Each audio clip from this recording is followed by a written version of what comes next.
5 seconds to go.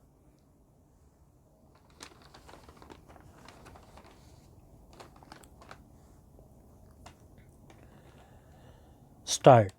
Our embassy in Kiev has notified that given the uncertainties of the current situation in Ukraine, Indian nationals may consider leaving temporarily.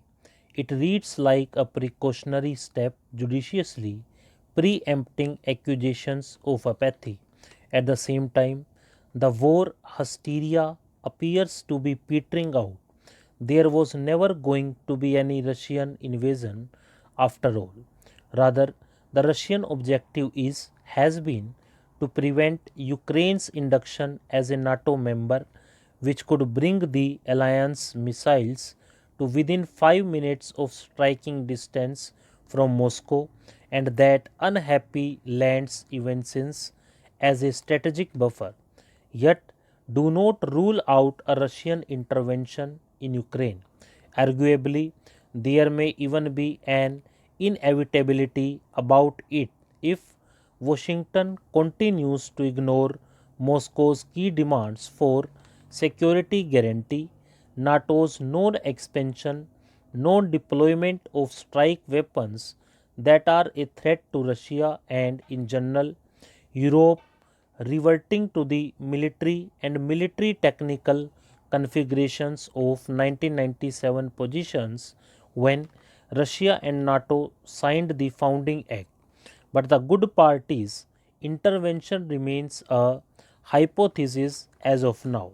The Indian advisory come at a time when tensions appear to be easing somewhat following US President Joe Biden's call with Russian President Vladimir Putin on February 12.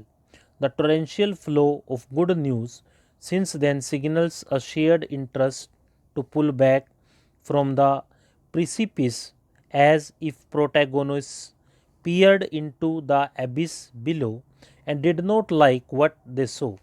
Putin has decided to take up certain proposals Biden made to him, although they did not really address the central key elements of Russia's security guarantee. In essence, the Kremlin is responding positively to the White House offer to keep the dialogue track running.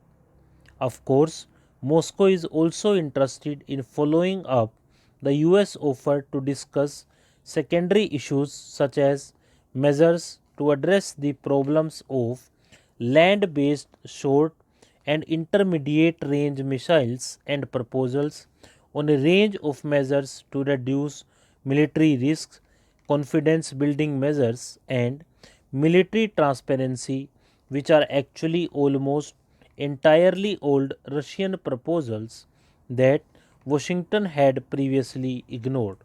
At a Kremlin meeting on Monday, Foreign Minister Lavrov told Putin that there is always a chance to come to terms with the US on the core issues and our opportunities are far from exhausted.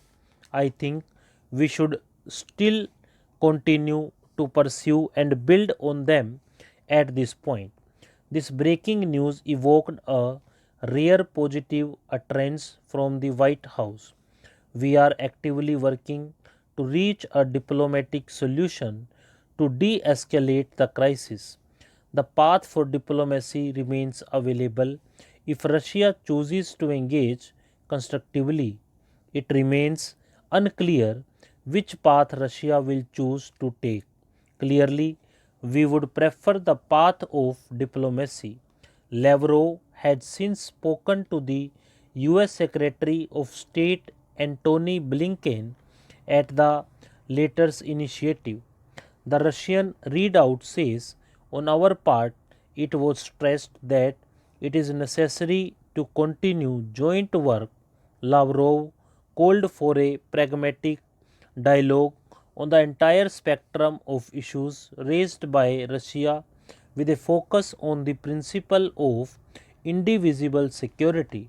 Meanwhile, the Russian Defense Ministry also announced on Tuesday that the Russian troops that have completed their drills in Belarus will begin returning to their place of regular deployment.